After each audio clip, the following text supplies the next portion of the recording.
CGTN, China Global Television Network.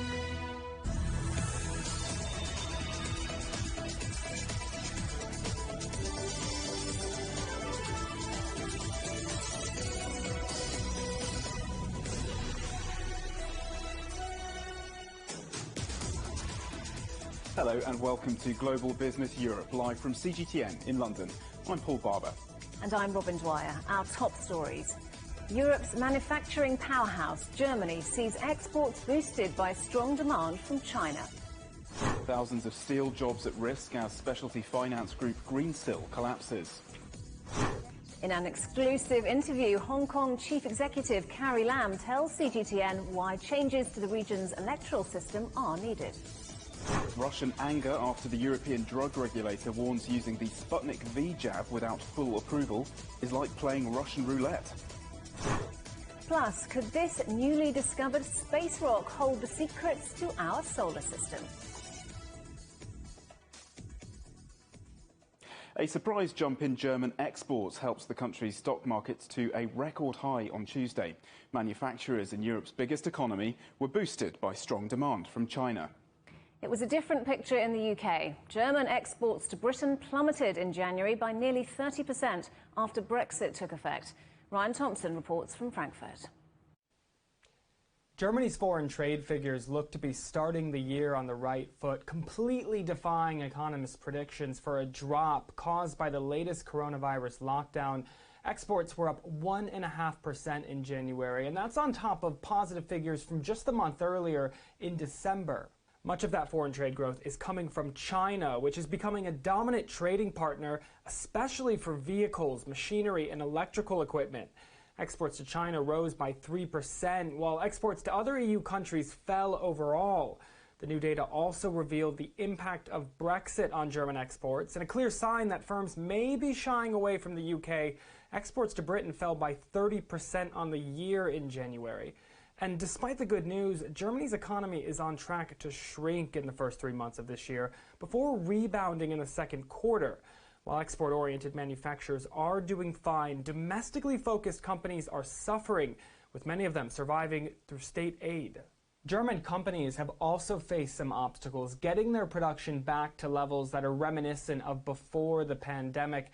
Notably, that includes a global shortage of semiconductor chips, which power everything from cars to mobile phones, and that's really had an impact across many industries. Ryan Thompson, CGTN, Frankfurt. Specialty finance company Greensill Capital has gone into administration, leaving small businesses and thousands of jobs at risk, particularly in the steel industry. The boutique bank is expected to be part bought in a deal with Apollo Global Management, but Greensill's shareholders, which include the Saudi-backed Japanese tech investor SoftBank, are likely to be wiped out by the collapse. Juliet Mann has more for us. Juliet. Thanks very much, Robin. Well, Greensill Capital's business is supply chain finance. So they've been lending money to companies so that they can pay their suppliers more quickly. The fintech startup was once valued at $4 billion, with more than 1,000 employees. But things began to unravel when its insurance provider withdrew cover. Then investment bank Credit Suisse froze over $10 billion worth of funds that were crucial to operations. According to court documents, Greensill has fallen into severe financial distress and can no longer pay its debts. And that leaves a trail of losses for investors and bank depositors around the world. Here in the UK, Sanjeev Gupta's GFG alliance is believed to be heavily exposed to the firm. So this could have a devastating effect on the UK steel industry. Of course, GFG owns Liberty Steel, which you might be more familiar with. 5,000 jobs at GFG and Liberty Steel could be at risk. Union officials are set for crisis talks. And more steel jobs are at risk in France. The government there said it stands by ready to help any steel workers affected by Greensill's collapse. And in Germany, where Greensill runs a bank, it's facing criminal charges, a criminal lawsuit. Several German municipalities say they've put millions of dollars into Greensill, and they want the government to cover any losses. Well, Justin Urquhart-Stewart is the co-founder of Seven Investment Management. And he told me that Sanjeev Gupta's GFG Alliance, which has been buying up seemingly failing parts of the steel industry, will be badly affected by Greensill's collapse. So he was able to actually buy up assets quite cheaply and also get government guarantees as well. We've seen that certainly in Europe, and be able to carry on. But he needed cash flow, be able to make sure he had cash continuously going through the system. And that's why, therefore, a company like Greensill coming in, offering their invoices being discounted, gives you, well, cash immediately, albeit at a cost. And what a cost. I mean, it's a spectacular fall from grace for Greensill. Many businesses in many territories have been exposed. What happened? It is amazing, this, because actually when you look at the business, it's really very simple. We used to call it factoring, and it's merely discounting an invoice, so whoever is selling the goods can actually get their money a little bit quicker, lesser charge, of course. But if you do that on an industrial scale and then take it to another stage in that you're not just discounting the invoices which have already been written out, but the ones for next year as well and the year after, well, then you're actually creating something which is very useful for the company, but actually getting more and more complicated. And because this industry isn't properly regulated like a bank, that's why they're known as shadow banks. They're providing banking facilities, but they're not a bank. And therefore, they're not properly regulated. So the same rules don't apply and the same investigations weren't going on. So what was the difficulty inside these things that was eventually going to be poisonous and kill it was not seen or not understood by the providers. So it really highlights the risks that lurk in overlooked or misunderstood financial products. I can't help but have echoes of the mortgage subprime crisis. I mean, is this going to be as seminal as Lehman? This has got enormous areas of commonality with the likes of Lehman and the subprime crisis, because it wasn't just a matter of, well, I don't understand what the products are or how they work. It wasn't just a matter of actually just that the regulator didn't understand, which they didn't, but also the fact that they were copying it by putting these invoice structures into bonds and then selling those bonds into the market, just as we saw with subprime. And where do those bonds go? They go to pension providers. So you and I and anybody else who may have a long-term savings scheme would have bonds in it, and like those, exactly the same as those mortgage bonds, there will be, some of them will be poisonous, and good money does not survive bad money. Bad money makes good money go bad. This is potentially criminal as well. We've got the criminal case being put in Germany. We've got the French government saying they're going to step in to help steelworkers there. I mean, what questions does this raise about what governments and what organisations should be doing and the role that they could play? Well, first of all, it shows that the regulator wasn't there. Either they weren't regulating, maybe there wasn't a regulator for that particular part of the product, but there was no one actually looking at it right the way through from start to finish to understand where the risks were. Now, someone should have done, and that was the banks. In this case, we've got Credit Suisse. They've been through a banking crisis. You would think they would understand that risk. Well, they should have done, and if they didn't understand that risk, then someone ought to be brought to blame for that. But what you're now seeing, of course, is the politicians realising that they're connected, because we've seen government guarantees being provided, and even, in our particular case, our ex-Prime Minister, Mr Cameron, actually been in to advise the company as well. I suspect he probably regrets that now. Well, Robin and Paul, it seems like a bit of a financial house of cards. Certainly does. Thank you, Juliet. Well, things are looking up, according to experts from the Organisation for Economic Cooperation and Development. This mainly down to the vaccine rollouts and the United States' $1.9 trillion stimulus package. The world economy is set to bounce back with just under 6% growth. Next year, the OECD says global GDP will grow another 4%. And that rise in economic activity can be seen in the latest UK retail figures. With almost all over 65s now vaccinated, the British government revealed plans to ease COVID lockdown measures. It led to a rise in spending, with sales up 9.5% in February compared to last year. Oatly, the plant-based milk alternative, has announced plans for its first UK factory. The product is backed by Oprah Winfrey, Jay-Z, Starbucks founder Howard Schultz, and is popular among vegans as a dairy milk substitute. The facility, employing 200 people, will be up and running in 2 years' time and produce 300 million litres a year. And consumer goods giant Unilever has said it will axe the word normal from the packaging of at least 200 products. It's in an attempt to challenge what it's called narrow beauty ideals, having faced a backlash over some of its advertising campaigns. Unilever will also stop photoshopping models in its packaging and adverts.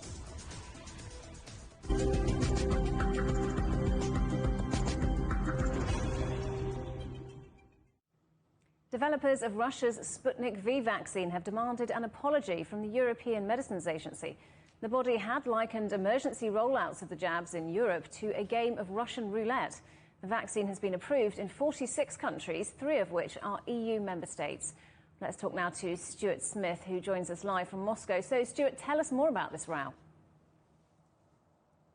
Yes, the chief of the European Medicines Agency made these comments on Austrian television when asked whether countries such as Austria should be looking at emergency use authorizations, skipping the EMA approvals process. And Christina Vautrin-Moreau said that she strongly advises against a national emergency use authorization in the case of Sputnik V due to a lack of safety data. And this was responded to by the spokesperson of Russia's President Putin. He said it was regrettable and incorrect. And the makers of the Sputnik V vaccine on Twitter said that this undermines the regulatory approvals process in those 46 nations which have gone ahead and given it emergency use authorization. And it undermines the safety of the Sputnik V vaccine in itself. And they've asked for an apology from the agency, saying that this is unfair.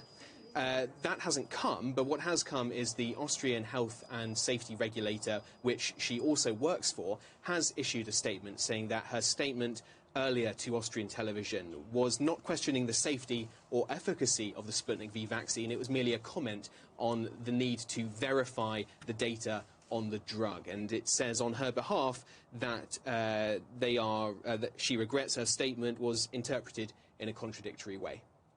And Stuart, there are now plans for this vaccine to be produced in Italy.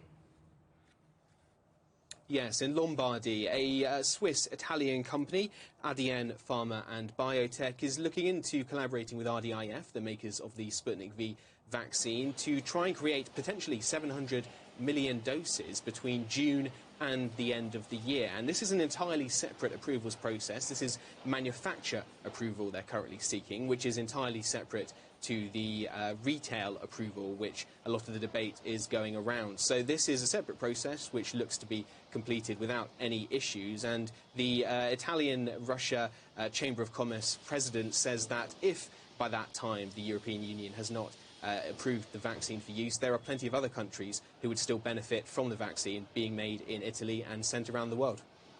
Stuart, thank you. Stuart Smith there in Moscow. In Hungary, a record number of people are in hospital with COVID-19 as the country battles a third wave of infections. Officials are warning that the healthcare system is becoming overstretched, as Julia Chapman reports from Budapest. Some 8,270 patients are receiving treatment for COVID-19 in hospitals in Hungary, the highest volume since the start of the pandemic. More than 800 of them are on a ventilator. Officials say the number of people needing ventilators has doubled in the past 2 weeks. Overall cases and deaths are also on the rise. In the past day, more than a third of tests carried out for coronavirus in Hungary returned with a positive result. Chief Medical Officer Cecilia Muller has warned of an extraordinary burden on the healthcare system and says the situation will get worse in the coming weeks. The pandemic situation is extremely severe in Hungary. As in other European countries, we have to deal with ever-increasing figures in the healthcare system. This increase has reached an extent that we haven't experienced so far, not even during the second wave of the pandemic. Central Europe is experiencing a third wave of infections, which the WHO says is driving the continent's average caseload back up. New restrictions came into effect in Hungary earlier this week in an effort to bring the situation under control. And authorities hope the inoculation drive will reverse the trend before Easter. More than 1 million people, around 10% of the population of Hungary, have received the first dose of a vaccine against COVID-19. Julia Chapman, CGTN, Budapest. In the UK, recent talk might give the impression that the battle against COVID-19 is being won. Millions of children are streaming back to school this week, and outdoor hospitality will be permitted next month. But there has been a strong warning from the UK's chief medical advisor that relaxing restrictions will come at a cost. All the modelling suggests there is going to be a further surge, and that will find the people who either have not been vaccinated or where the vaccine's not worked. And some of them will end up in hospital, and sadly some of them will go on to die. And that's just the reality of where we are with the current vaccination. China has launched a digital vaccination certificate for people wishing to travel abroad. The document includes a history of test results as well as vaccination details. Foreign Minister Wang Yi says it's part of a global push to standardise and verify information. Some countries have already rolled out so-called vaccine passports. The European Union says it is also working towards a scheme. The vaccination effort against COVID-19 is continuing across some of the most remote parts of the world. In Greenland, just 6% of the population has had the jab so far. Now the Danish military is getting involved in the rollout. Its ships are navigating Arctic temperatures and icy seas to get doses to all 56,000 of Greenland's inhabitants. To see more, go to our website at europe.cgtn.com. And remember, CGTN is available to watch for free on all the major digital platforms, on smart TV or online on Roku, Apple TV, Amazon Fire and Android TV. You can also find us on YouTube and Dailymotion, as well as, of course, at cgtn.com and on the CGTN app.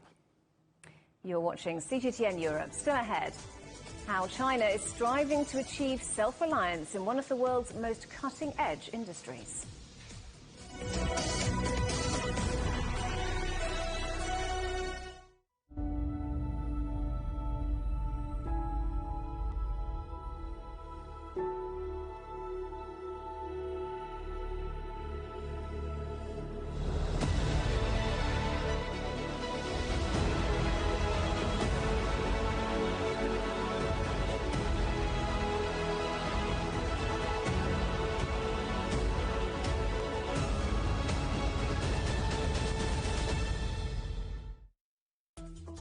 Search CGTN Europe wherever you get your podcasts to subscribe to The Agenda podcast. The Agenda with me, Stephen Cole, always gets to the heart of the story. Just subscribe today and listen now. Covering the world from 4 continents. A new horizon. Teams in Beijing, Washington, D.C., Nairobi, and London. Who connect, interact, and inquire to bring you the stories that matter to all. The Link, only on CGTN. Don't forget you can sign up to our daily newsletter. We bring you all the top business headlines straight to your inbox. So sign up for free at this address. CGTN. See the difference.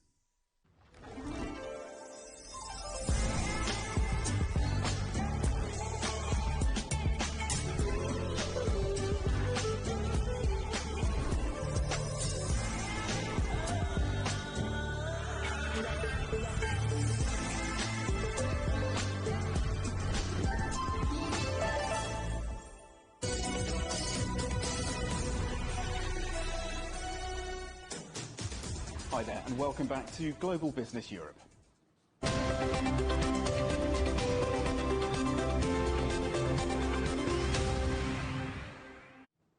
Hong Kong Chief Executive Carrie Lam has spoken exclusively with CGTN correspondent Zhu Dan about the region's electoral system. Lam said improvements are necessary to close loopholes. It's also important for Hong Kong people to know the importance of this. But there are also some concerns that the opposition parties will be wiped out from the Legislative Council or at least reduced to a minority group. What's your response to such concerns? This whole objective and arrangement to improve the electoral system is about ensuring only patriots will have the chance to administer Hong Kong. It is not about sort of eradicating the chances of individuals who have a certain political position. For example, they don't like socialism, or they prefer capitalism, or they want more democracy or less democracy, or they are anti-government or pro-government. It's not about that. It's really about whether that particular individual could fulfill the standards of being a patriot. And a patriot could be very well defined. It's not defined now. It has been defined over 30 years ago by the late Mr. Deng Xiaoping in 1984. One is you have to respect and love your country and the people, right? Secondly is you have to support and truly believe that it is good for the People's Republic of China, that is for the country to resume exercising sovereignty over the Hong Kong Special Administrative Region. And third is to support and help to safeguard the long-term prosperity and stability of Hong Kong. So if people could meet that standards, I'm sure they could be qualified. But if they have any behaviors thereafter, that is when they have become a member of a legislative council, there should still be a mechanism to prevent them from continuing to govern the Hong Kong SAR. Carrie Lam there speaking to Zhu Dan. Well, the Chargé d'Affaires Minister at China's embassy to the UK has given an online press conference to brief the media on proposed revisions to Hong Kong's electoral system. CGTN's Naweed Jabarkil is live in the newsroom. So, Naweed, what was your main takeaway from that press conference? Well, Paul, we heard from Carrie Lam there about what constitutes a patriot back in Hong Kong, but international media are very interested in this story as well, and that's why the Chargé d'Affaires said he convened this press conference earlier, Yang Shaoguang, to talk more about the decision, the draft decision to have, quote, patriots governing Hong Kong. We had some operational details about what this draft decision will include. According to Yang, he said that the election committee will continue to select its chief executive, that's Carrie Lam, who we've just heard from there. Its powers will be widened, we've been told, allowing it to select a large share of the members who make up the Legislative Council, and it will also, according to Yang, directly participate in the nomination of all the candidates in the so-called LegCo. Now, the idea for China, at least for Beijing, where this is being debated, the draft decision, is to try and prevent the sort of protests we saw rock the city in 2019. But, of course, the international community watching on here as well, the draft law has been criticised by countries like the UK, the European Union as well, raising concerns. And that's something I put to the Chargé d'Affaires earlier and asked him whether China was concerned about this, this criticism that it's received from some Western powers. Have a listen. The so-called concerns are groundless and unreasonable. Hong Kong is part of China. Hong Kong affair is totally China's internal affairs. When we are quite poor and weak, we are not afraid of any sanction. How can we be afraid of sanction today? So don't underestimate China's determination to safeguard our national interest. We have the ability as well as the will to safeguard our national interests as well as our dignity. Naweed, what's the latest on the passage of these proposals? Well, it's currently being debated. This is a draft decision being debated at the two sessions, the biggest political meetings of the year in China. We're expecting that to continue over the next couple of days before firm policies are announced on Thursday, as we understand. So later this week, we're expecting that to be passed. But the rest of the world will be watching on, particularly here in the UK, because of the political sensitivity of this issue. It was, of course, a British colony up until 1997 when it's handed it back. So we do expect it to be passed later this week, and it's still being debated, the draft decision, at the two sessions in China. Paul. Many thanks, Naweed. Naweed Jabarkil there. And our coverage of China's most important political event continues on Wednesday, when we will bring you all the views from the final day of this year's Political Consultative Conference. Well, innovation relies on scientific research, and China's achievements have been wide-ranging. But with success come challenges. Omar Khan looks at how one chip manufacturer is developing greater self-reliance in the southern city of Shenzhen. There's no doubt that China has made significant advancements in all things technology, with more to come in the future. But in the country's latest five-year plan, there's been an added focus on becoming more self-reliant when it comes to native technology and innovation. I'm here in Shenzhen to speak with one chip manufacturer, a sector that's been hard hit by external factors, to hear more about their future development goals. Established in the Chinese tech hub city back in 2014, Hangshun Chips has grown to be one of the industry's leaders. Operating 300 MCU chip production lines, their technology is being used in the automotive, medical, and consumer electronic fields. Beneath the success, however, is an awareness of challenges facing specifically Chinese tech firms. We saw what happened to Huawei and ZTE, so everyone in China, especially the government and enterprises, has realized the importance of independent R&D. That business outlook is amplified in the country's 14th five-year plan, where a significant focus is placed on domestic tech innovation and support for small and medium-sized enterprises. It could also be seen as a silver lining for some companies as financial support has increased. We recognize that independent development and ownership of chips is also important. The situation has resulted in more government investment and support. This goes directly into our R&D department. The importance of seeking greater autonomy and control in both technology and upstream industrial chains is one way of managing difficulties like the ongoing China-US trade war. Some tech analysts believe that this should be a wake-up call for China to be more proactive with future innovation. I think in the next 5-year plan, China should focus on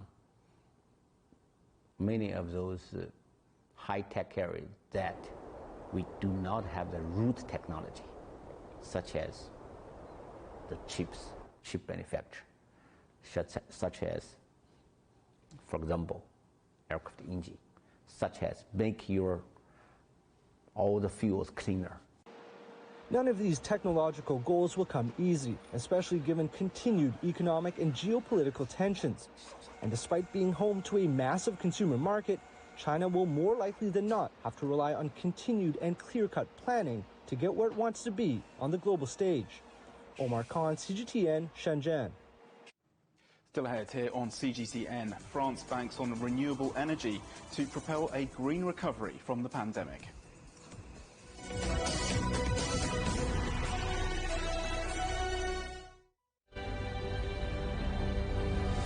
Patient after patient after patient. They take a long time to get better. They're the sickest patients we've ever seen.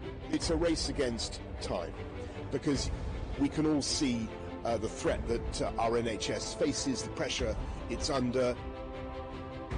We're dealing with something we knew very little about. Europe's first 2 epicentres in February have received their first dose of the Pfizer-BioNTech vaccine. Another day, another grim milestone for the UK in its fight against COVID-19. 100,000 people have now lost their lives after contracting the virus. On the agenda with me, Stephen Cole, we look up into space. We look down into data. We look at debt. We look at politics. We look at opioids, climate change. We look at all the issues that really matter around the world. But you matter too. We want to tell the stories you want to see and hear about. Make it your agenda.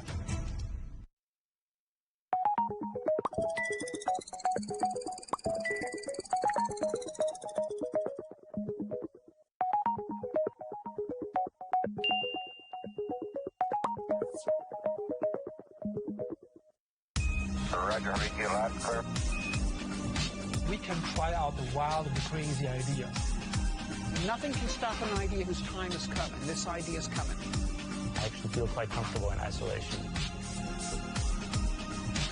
We should all be very basic when we're trying to save the world. Awesome! We hope it will happen. We have to live in hope. The agreement is signed. But what is the real deal now the UK has left the EU? For trade, for business, for the city, for ordinary people.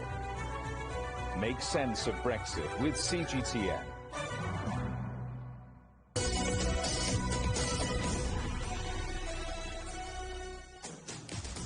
And welcome back to Global Business Europe with Robin Dwyer and Paul Barber. The headlines again. Europe's manufacturing powerhouse, Germany, sees exports boosted by strong demand from China. Thousands of steel jobs at risk as specialty finance group Greensill collapses. And Russian anger after the European drug regulator warns using the Sputnik V jab without full approval is like playing Russian roulette. The former president of the Spanish region of Catalonia and 2 other politicians have had their immunity revoked by the European Parliament. They were all involved in a failed independence referendum in 2017. It means they could face extradition to Spain, where they've been charged with sedition. Rahul Pathak reports from Madrid.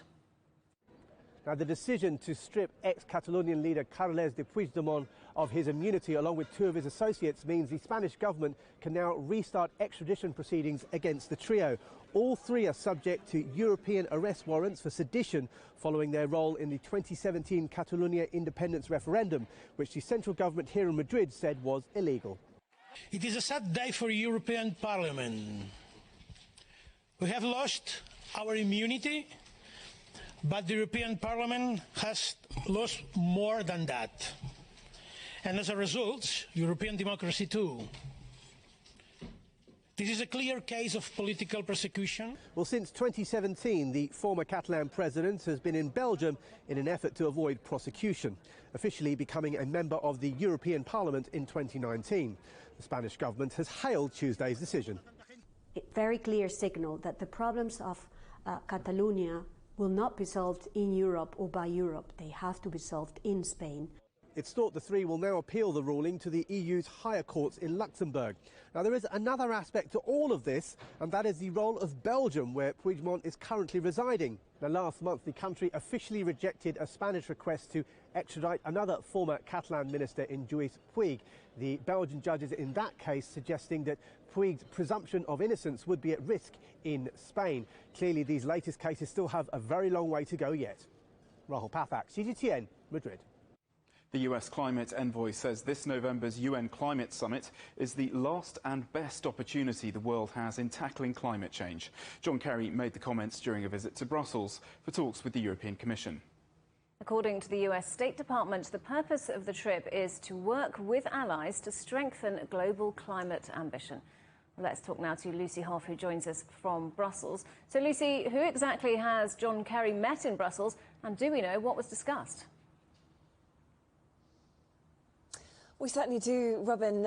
John Kerry, the US climate envoy, arrived in Brussels today and met with EU Commission President Ursula von der Leyen, as well as Frans Timmermans, who is Commissioner for Climate Change, as well as in charge of Europe's Green Deal. He's also held behind-the-scenes talks with the EU's top envoy, Josep Borrell, who is the foreign policy chief. Now, in those talks with EU Chief Ursula von der Leyen and Frans Timmermans, we know that there was a big message about the moment that we are in. We heard from John Kerry saying that the world was facing an extraordinary crisis and that the forthcoming COP26 summit in Glasgow in November was the last chance to build on the resolutions taken at the Paris Climate Summit in 2015, of which John Kerry, of course, played a crucial role. So this was about building on those commitments, which John Kerry said at this point were no longer sufficient, that we needed more to be done. So this is the first time that the US envoy has visited has met for face-to-face talks with EU officials since the new administration took charge. So some major talks and a sense of the concrete resolutions that need to be established with these leaders meeting today. So how does this new approach compare to the previous Trump administration? Well, I mean, a huge contrast between this administration and the last. I mean, certainly Ursula von der Leyen, during her meeting with John Kerry a little earlier on today, had a huge smile on her face. She said that her phone call with new President Biden on Friday was music to her ears. His message about the importance of climate change to his administrations, of course, his decision to rejoin the Paris Climate Accord, and the engagement now of the new administration in building on those climate resolutions. We know that there will be an Earth Day held on April the 22nd, where the US will announce new climate targets. So we are expecting the US to announce, or they are certainly being urged to announce, targets of some 50% by 2030 in terms of emissions reductions. And certainly the EU made it clear that its targets of 55% reductions in emissions by 2030 was an ambitious target, but one perhaps that the US should follow. Now, we know that John Kerry, right after this meeting in Brussels, will be heading to Paris for meetings with the French President Emmanuel Macron. So again, for crunch talks there, but certainly a welcome relief here in Europe that the US is back on side, that there is once again a friend in the White House, and that there will be cooperation and world leadership on ensuring that climate change stays at the top of the global agenda. Okay, Lucy Hoff in Brussels, many thanks. Well, to reach carbon neutrality by 2060, this is the ambitious goal at the heart of China's new climate strategy. With China now producing 26% of the world's emissions, this pledge could have a significant impact on the planet, lowering global warming projections by up to 0.3 degrees Celsius. But how will China achieve zero net emissions? The country has launched a nationwide carbon trading scheme. Companies are forced to buy carbon credits to cover their emissions, and those who don't use their credits can sell them. China is also well positioned to make its economy and society greener. It produces more wind, solar and hydropower than any other country. China is the world's largest manufacturer and consumer of electric vehicles. Half of the world's e-cars are both produced and sold in China. China is leading the world in reforestation efforts. The trees planted over the past 4 decades cover an area more than 4 times the size of the UK. And in 1978, just 12% of the country was covered by forest. Now it's 23%, and China plans to increase that to 26% by 2035. China's ambassador to France says his country and the European Union should take the lead in addressing the climate crisis, and that these efforts will strengthen multilateralism. Europe, including France, attaches great importance in addressing climate change. President Xi's announcement on China's pledges has further strengthened consensus between China and the EU, as well as expanded the areas for bilateral cooperation. This has also strengthened international efforts on multilateralism. I think China and France will continue to strengthen dialogue, lead international cooperation in tackling climate change, and maintain the momentum internationally. The French president says that he wants to see a green recovery from the COVID-19 pandemic. Emmanuel Macron has been trying to underline his green policies with just over a year to go until the next presidential election. One area where the French government hopes to show its commitment to sustainable development is in renewable energy. France currently lags behind other European countries when it comes to wind farms. Ross Cullen went to see one in eastern France, from where he sent this report. The winds of green change are blowing in France, turbines spinning in the late winter sun, symbols of a growing renewable energy landscape. I remember when I was a young kid, I used to watch some movies or even some, anime where there were wind turbines, and it was looking like the future. Olivier Texier is the director of engineering for a Chinese company operating the wind turbines here, 160 kilometres to the east of Paris. The turbines more or less run themselves. They can assess whether the wind is strong enough to spin or too powerful to be able to operate safely, and they can change to face the direction and angle of the gusts. A wind turbine like this can provide enough electricity to power a small village, equivalent to the annual energy usage of around 12,000 people. A team of engineers monitors the output of the farm, troubleshooting if necessary. I can see where we are. We have always local people either working for us, either working with us in the company. And that's really a typical thing of green energy, since you have PV panel, wind farm everywhere over the territory. It means you have employment everywhere in the territory. And that, I think, is a great advantage for this industry. Chinese companies like CGTN Europe Energy bring experience in renewable power to the development of wind farm projects across Europe. China is one of the world's biggest producers of carbon emissions, but it also makes more than 70% of all solar panels and half the world's electric vehicles. We believe that for our sustainable development, we should have some new resource of the energy, including wind power and solar power and some other types of the energies. And all these can change our energy diversity. This can help us to have a bright future. The International Climate Agreement in 2015 was signed in France, and the government is keen to showcase the country as a model of green policies. But some critics of the government say the greening of the economy is too slow, while others challenge the investment in wind turbines. There is a conflict over the use of inland wind turbines with people who want to conserve the countryside and tourism. So there is a contradiction between the development of wind turbines and other economic activity. It's an unresolved problem because there is a very significant movement against wind turbines here in France. To meet European objectives, renewable energy must account for more than a third of primary energy consumption by 2030. The French energy model is not as carbon intensive as the UK or Germany, thanks to the nuclear industry. While the French government supports the sector, it also wants to cut its reliance on nuclear energy by 2035. It's not the interest of the main nuclear producer to see competition coming with renewable and cheaper energy. And that's the paradox and the dilemma the government is facing every day. Back in the countryside, the landscape is changing.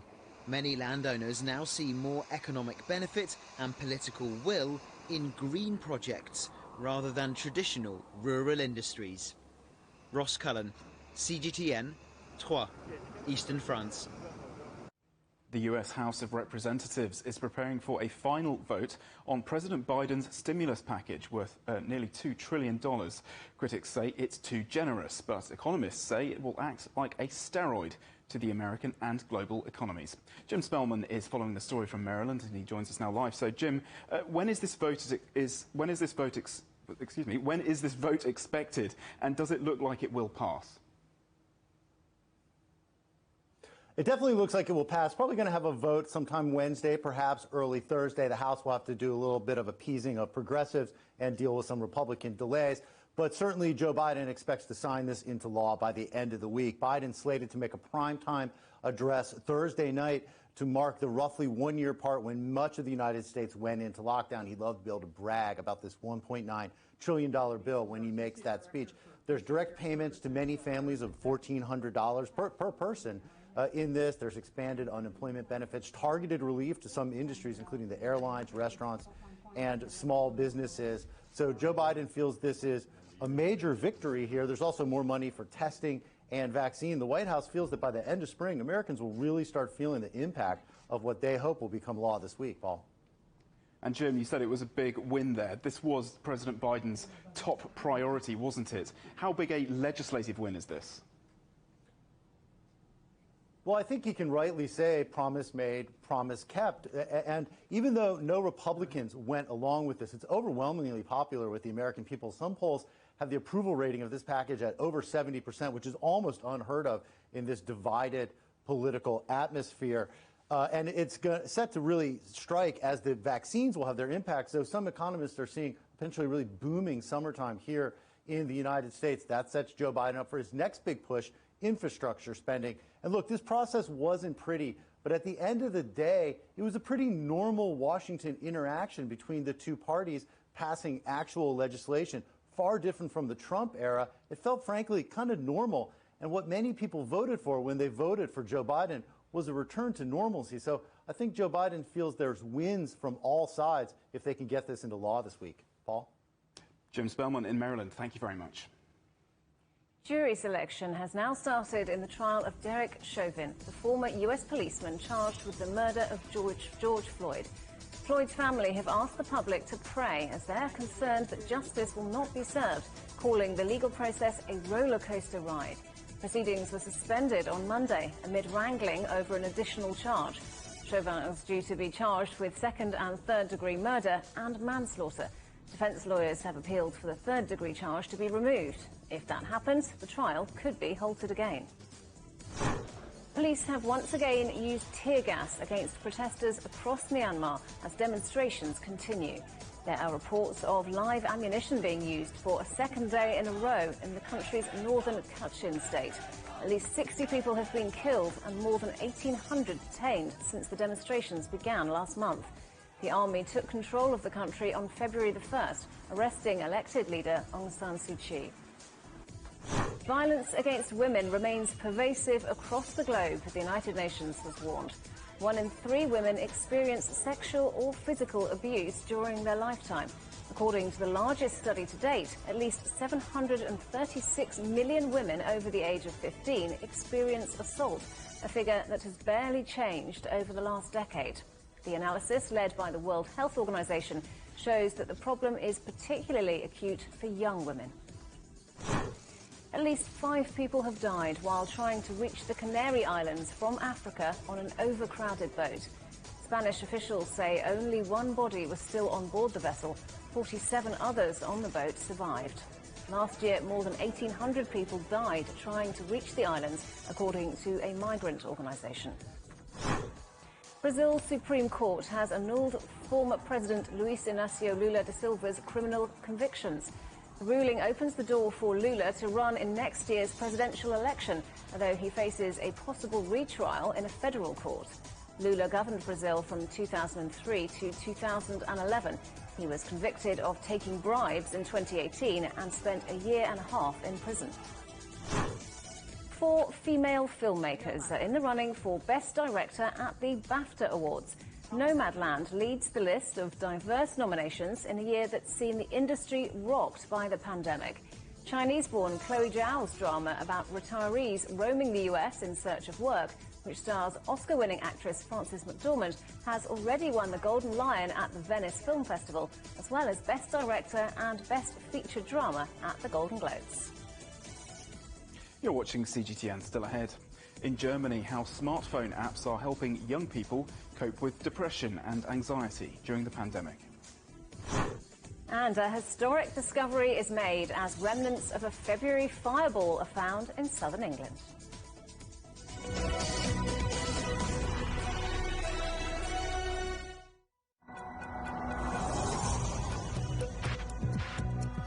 Each day, there are millions of stories. Each one can open new perspectives, new possibilities. Wherever you look, we are there. To see, discover, explore. We put the pieces together to find what really matters to you, all around the world, all around the clock. Our reporters are at home across the globe. From our headquarters in Beijing and production centers in Washington, Nairobi, and London, China Global Television Network. Stories from across the globe, reaching people across the globe. CGTN. See the difference.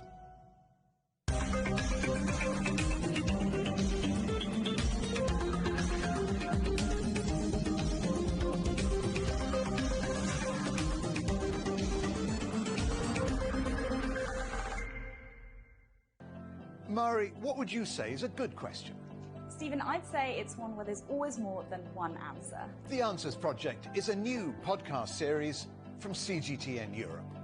With me, Stephen Cole. And me, Mari Beveridge. In each episode, we'll take a complex question. And with the help of some of the world's foremost experts, shine light on some of the answers. So join us for The Answers Project. Available wherever you get your podcasts. NPC and CPPCC, China's biggest annual political gathering of lawmakers and political advisors. As the world's second largest economy recovers from the pandemic, it chalks out plans for the coming year and beyond. With new proposals, laws, and targets, CGTN brings you unmatched coverage of the meetings that matter. Exclusive interviews, people's voices, in-depth analysis, and the impact on the rest of the world. China's 2 sessions begins March 4th. Live and exclusive on CGTN.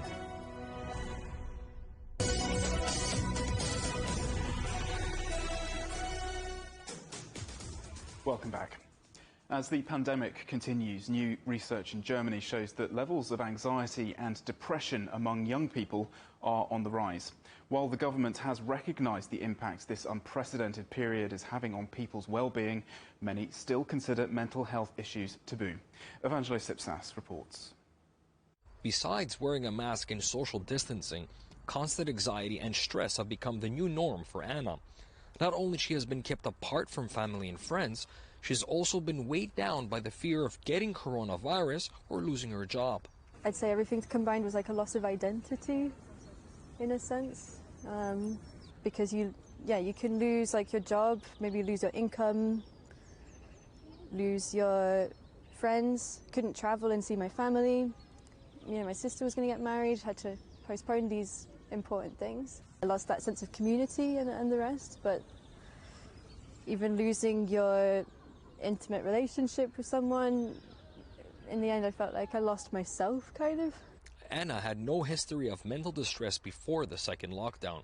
She started to realize her mental health was deteriorating sometime last summer, but couldn't seek help as many support services closed or moved online. Anna is one of many young people in Germany with mental health conditions who have been especially hard hit by the pandemic. I found it a bit of a struggle. I started to feel really low after not being productive for a long time and not doing anything. And really, like, last summer, nothing seemed to work and nothing that I tried was really, like, opening. So, yeah, I kind of lost my confidence about what I should do professionally. Also financially, the burden of the pandemic has made me feel a lot more stressed about things. Many young people living in Germany are struggling with their mental health more during the current shutdown than the first, according to a preliminary research results published by Saarland University. Researchers have been monitoring 1,500 men and women for a year to measure the psychological and social consequences of the pandemic. The results are staggering. Life satisfaction has decreased significantly. Anxiety, stress, and depression have increased. Unlike the first lockdown, where participants initially reported that society was moving closer together, the same group now believes people have become more selfish and are moving further apart. Young people were almost twice as likely to report adverse effects caused by a lack of structure, while more than half showed their access to treatment restricted. With curfews, closures, and lockdowns in Germany set to drag through spring or even into the summer, health professionals are growing increasingly concerned about the deteriorating mental state of young people who they say have been among the most affected by a world with an uncertain future. So just to start their life, people that are in the early 20s, they have the future just expecting for them. So it's just a matter of how can I have a vision of myself in a world full of uncertainties. It's very difficult to project. Many young people are turning to social media for support, as well as smartphone apps designed to help people manage depression. While the German government has recognized the impact this unprecedented period is having on people's well-being, many still consider mental health issues taboo. But Anna hopes her story can encourage others who are feeling alone and isolated to speak out. Evangelos Ipsas for CGTN, Berlin.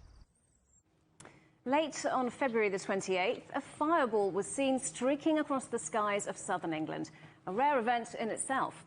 Now, remnants of the meteorite that was burning up in the atmosphere have been found in Gloucestershire, the first such discovery in the UK in 30 years. Dr. Richard Greenwood was the first person to conclusively identify one of the fragments in the Cotswolds town of Winchcombe. I'm pleased to say he joins us live now. Thanks very much indeed for being with us today, Richard. Hello. So just briefly, in simple terms, what is a meteorite?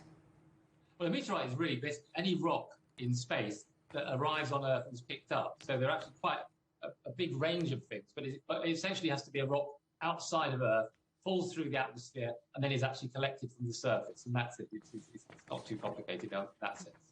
So thousands of people reported seeing this meteorite in the sky, but how did you actually track it down on the ground? Well, that was the amazing part of the story, is that now we have a series of cameras which are installed specially for looking at these fireballs. And they were able to track the trace of the fireball and using some maths actually calculate the likely area in which it fell. So that really helped in the search. So we had a fairly well-defined area in Gloucestershire where fragments were likely to be. And when you actually did find it, it had actually landed on someone's driveway. What did you think when you first saw it? Well, what we did was we went on into the media. We said to local people, if you find a black rock, let us know, and we'll come and identify it for you. And I was given the job of going to look at a couple of the candidates, the better candidates. So I drove into Winchcombe. I drove up to this gentleman's house, parked, and walked up his drive. There's a big black mark where this meteorite had hit. And so I was confident that it was a meteorite. And then he came out, he showed me the pieces in a bag, and I just couldn't believe it. I looked inside this bag, and there was kind of like an old friend. It was a meteorite that I'd studied, a very rare meteorite that I'd studied 30 years ago in the Natural History Museum. So not only have we got the first meteorite in 30 years in the UK, we've got an extremely rare type. So you can imagine I was feeling a little bit vulnerable there for a few minutes because it was an emotional moment. I knew this was a fantastic find for UK science. So a fantastic find. Just how significant could it be?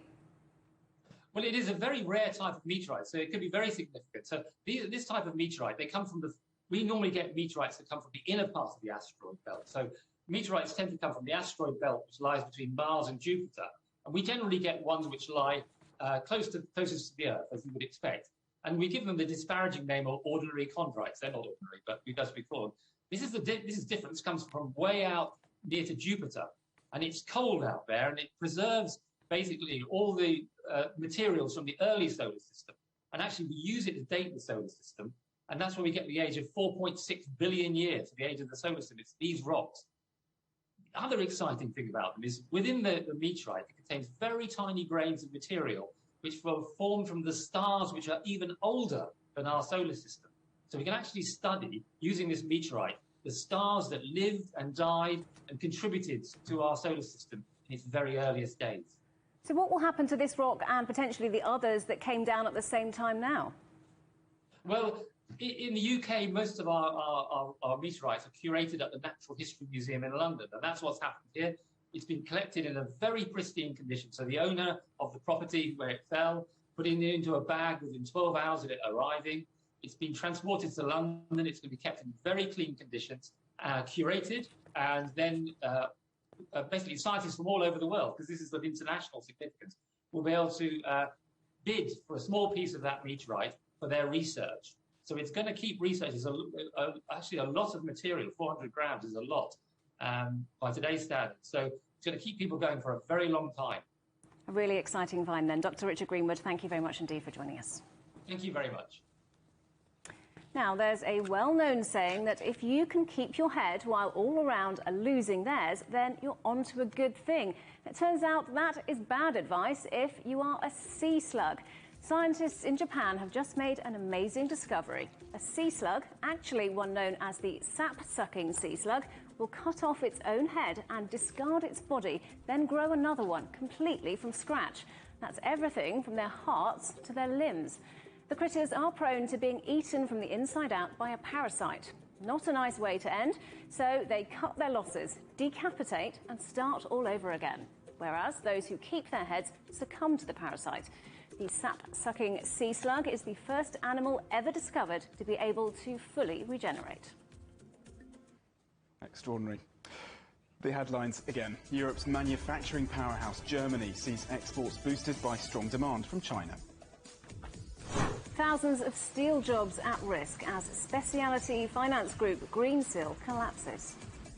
And Russian anger after the European drug regulator warns that using the Sputnik V jab without full approval is like playing Russian roulette. Well, that's it for Global Business Europe. Thanks very much for watching. Thank you. More on all our stories at europe.cgtn.com and follow CGTN Europe on Twitter, Facebook and Instagram.